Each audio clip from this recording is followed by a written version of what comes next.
most of the joints, not only they use the common name, they use the name of the bones they connect to. So what do they call the joint on your jaw? Temporomandibular joint. So it's between mandible and the temporal bone, right? So let's see the ligaments that connect these two bones. What are the names? Okay, what else?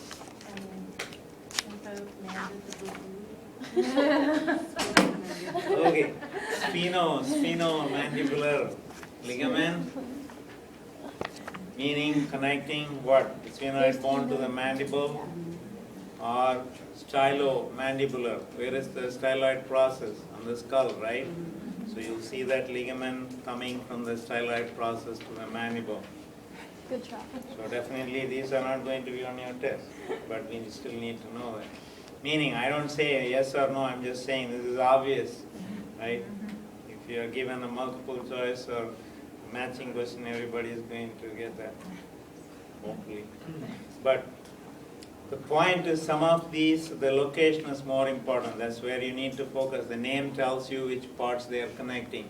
So let's look at the shoulder joint. You have seen it in the lab too. What are the various ligaments that we have there? Acromioclavicular, connecting the acromion to the clavicle, coracoclavicular, okay. Coracoacromial, between the two processes. Then glenohumeral, connecting the glenoid fossa to the humerus. There are three of them, one on the top, two on the side. And then there is a coracohumeral ligament also connecting the humerus to the coracoid process. Then if you see the bursa, the green colored structures, the fluid filled structures, what are the names here? Sub something. Sub what? Subscapular, where you have the subscapular fossa somewhere in that region. Subdeltoid, remember your deltoid tuberosity on the humerus, or deltoid muscle here. So subdeltoid, subcoracoid.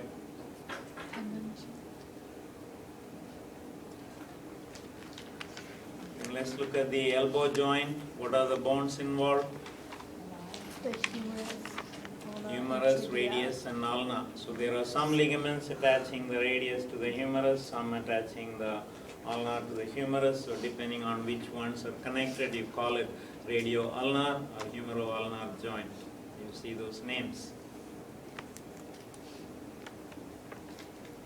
And also you will see specific ligaments that attach the radius to the humerus or the ulna. So radial collateral ligament, ulnar collateral ligament. They also call it medial or lateral, depending on which bone is medial, like in your leg.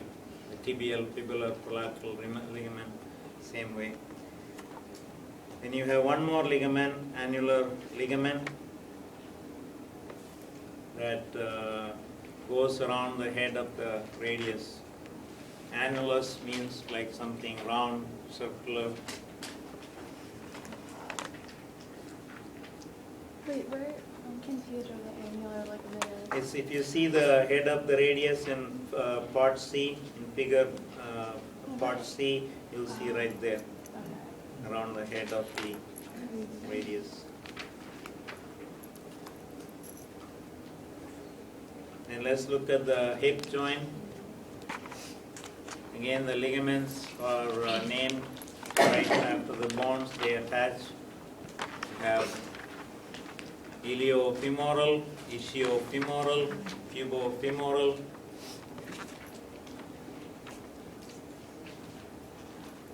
The pubofemoral, iliofemoral you find in the front, because your pubis is not in the back, right? So what bone we have more in the back? Ischium. So the ischiofemoral is more on the posterior side. So you can see only in either anterior or posterior view.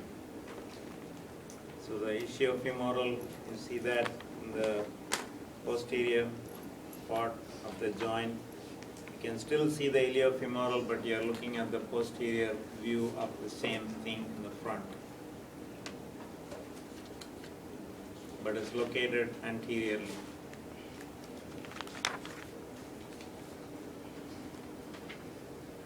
Then if you look at the knee joint, you have the ACL, PCL, obviously, anterior cruciate and posterior cruciate ligament that make a cross in the middle of the joint. Anterior cruciate starts from the front and goes all the way to the back. The posterior stays in the back, though it crosses over. Then you have the cartilage coming in between the bones. We call that meniscus. Depending on medial, lateral, you call it by either name, medial, lateral meniscus.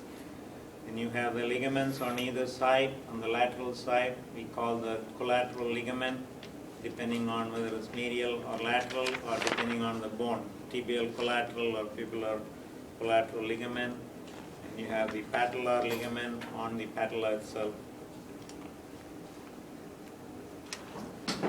And if you look at the foot, last one,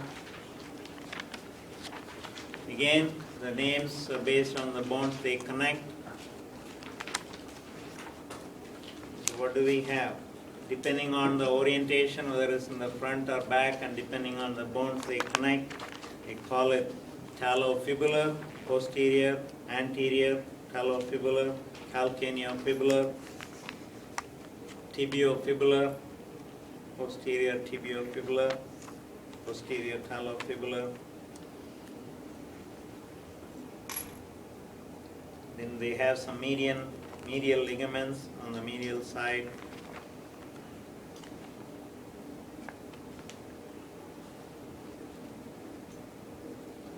Okay, then on the clinical aspects, there are just some names and what they mean. You may want to know that, but whenever you see the word ending with itis, I-T-I-S, that has to do with inflammation. Inflammation can be from an infection or other causes. So you see the arthritis. Arthritis is a very broad term covering all kinds of joint inflammation. Rheumatism relates to the arthritis. Sometimes they even call rheumatoid arthritis. Bursitis, inflammation in the bursa. In the end, you see tendinitis, inflammation in the tendon sheath. Then you have synovitis in the synovial joints. Sprain and strain, there is a difference. Sprain is when you have a tear.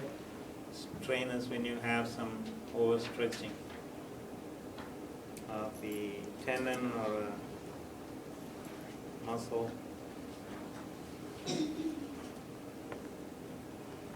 Gout is a genetic disorder, inherited disease.